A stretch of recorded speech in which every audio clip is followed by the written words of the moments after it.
वाहेगुरु जी का खालसा, वाहेगुरु जी की फतेह। राहुल गांधी ने सिखों की दस्तार के ऊपर, कड़े के ऊपर, किरपान के ऊपर जो टिप्पणी की है, उसके बारे में आप लोग क्या कहेंगे वो कमेंट सेक्शन के अंदर जरूर लिखना। लेकिन यहीं पर जो भाजपा ने बातें कही हैं उसके ऊपर भी अपनी राय कमेंट सेक्शन के अंदर जरूर लिखना।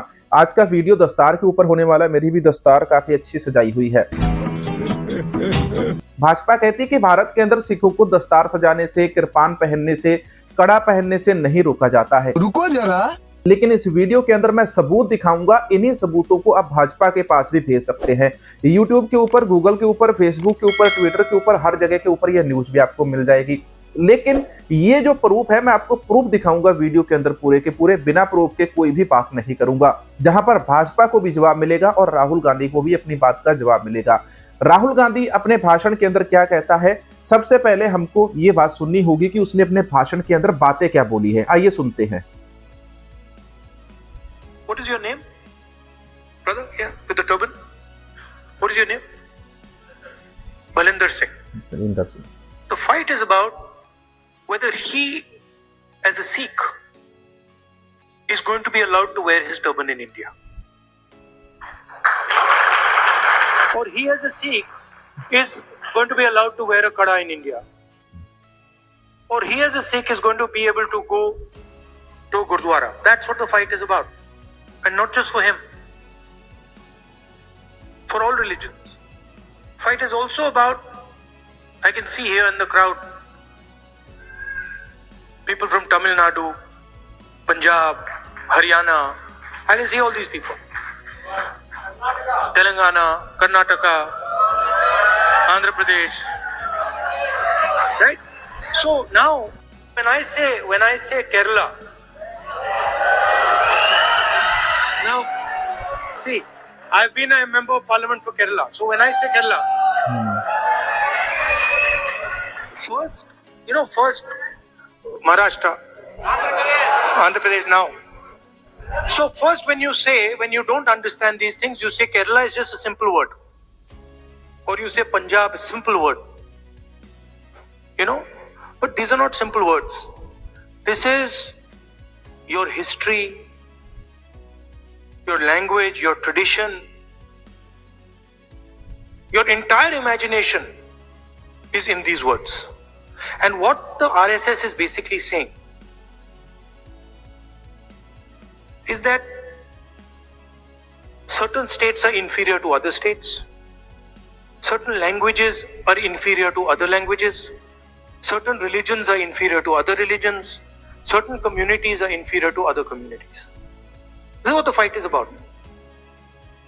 We are of the opinion that whether you're from Punjab, Haryana, Rajasthan, Madhya Pradesh, all of you have your history, all of you have your tradition, all of you have your language, and every single one of them is as important as any other one.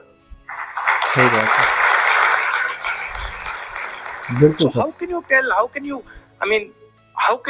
people from Tamil Nadu who are sitting here, what would you do if somebody told you cannot speak Tamil? How would you feel? How would you react?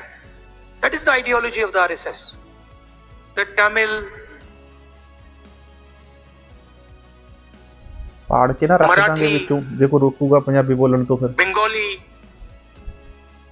Manipuri, these are all inferior languages. That's what the fight is about. It ends up in the polling booth.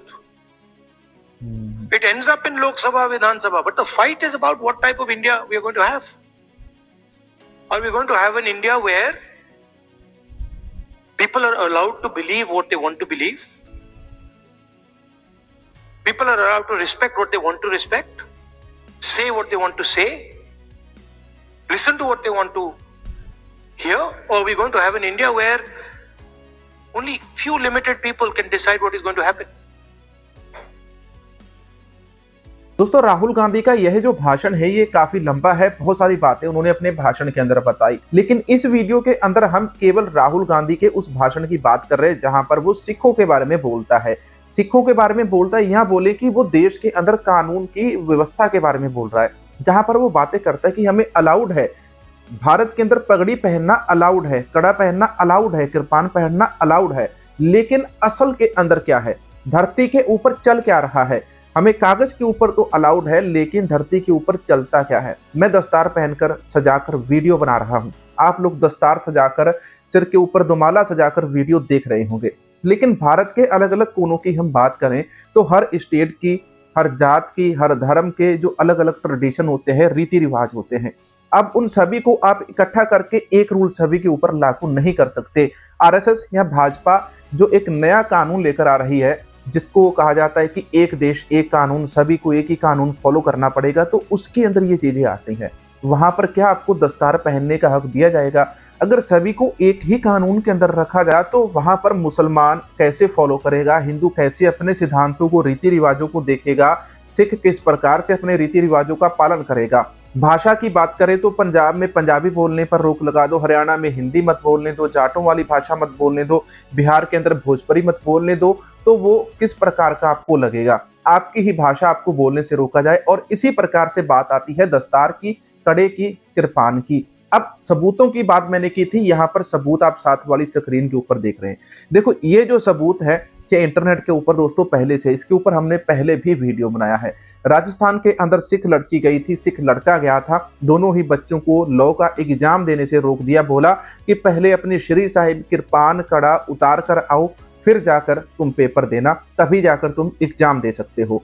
इसके अलावा ये खबरें केवल मैं नहीं, जी Hindustan, new आज तक के ऊपर, इन सभी के ऊपर चली हुई है। ये जो खबर है 2 साल पहले ही यूपी के अंदर योगी आदित्यनाथ की सरकार के अंदर सिख बच्चों को लेकर स्कूल ने जारी किया तुगलकी हुक्म, पगड़ी, कृपान और कड़े पहनने के ऊपर लगाई रोक। अब आप इसको बताइए कि क्या हमारे भारत के अंदर पगड़ी पहनने के ऊपर रोक नहीं लगी, कृपान धारण करने के ऊपर या कड़ा पहनने के ऊपर रोक नहीं लगाई गई? इनके ऊपर आप देखो सबूत भी देख रहे हैं। एक वीडियो तो हमने डाला हुआ है जिसके ऊपर हमने राजस्थान की खबर साझी की थी कि राजस्थान के अंदर लॉ का एग्जाम देने के लड़के और लड़की को रोककर उनको एग्जाम देने से रोक दिया। अब वो लॉ का एग्जाम देने गए थे और लॉ का ही एग्जाम देने से उनको रोक दिया गया। ये था भारत के अंदर। इसके ऊपर आप क्या कहोगे, कमेंट करके बताना। भाजपा आज के समय कहती है ना कि सिखों को भारत के अंदर कहां पर कृपान पहनने से रोका जा रहा है, पगड़ी पहनने से कहां रोका जा रहा है।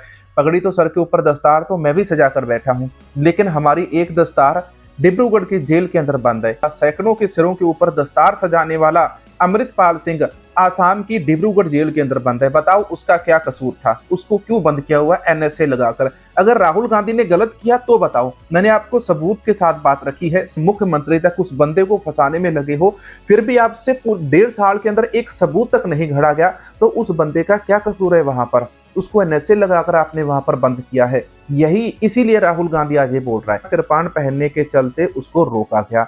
अब बताओ, एक हफ्ते के अंदर ये 2 खबरें थी, राजस्थान के अंदर घटनाएं हुई थी। अब इसके ऊपर क्या कहेगी बीजेपी और भारत सरकार?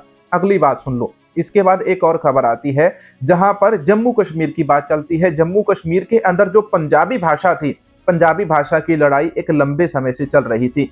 जम्मू कश्मीर की जो वहां पर बोली जाने वाली भाषाएं थी, उनमें से ऑफिशियल तौर के ऊपर जो पंजाबी भाषा जहां पर बोली जाती थी, लिखी जाती थी, उसको उससे हटा दिया गया था, उस लिस्ट से हटा दिया गया था। सिखों की पार्टी कौन सी है? सिखों की पार्टी होनी चाहिए खालसा सरकार, खालसा पार्टी।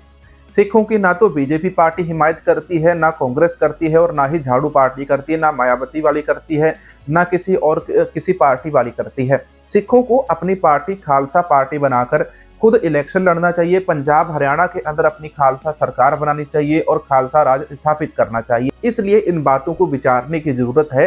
राहुल गांधी जी को भी माफी मांगनी चाहिए। उनकी दादी ने, उनके पिता ने जो काम किए थे उसके लिए देश के सामने अमेरिका से खड़े होकर एक इंटरव्यू और जारी कर दें कि भाई मैं सिख कौम से माफी मांगता हूं जो हमारे परिवार ने सिख कौम के साथ किया। दरबार साहिब के ऊपर जो हमला हुआ था उसके अंदर ये दोनों पार्टियां थी, एक नहीं थी। देश के लोगों मिलजुल कर एक दूसरे का साथ दो।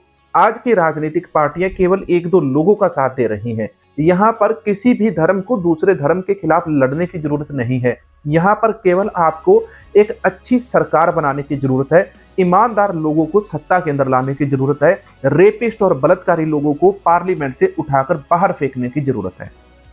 इस वीडियो के अंदर इतना ही। अगर आपको जानकारी अच्छी लगी तो वीडियो को लाइक, कमेंट और शेयर जरूर करना। वाहेगुरु जी का खालसा, वाहेगुरु जी की फतेह।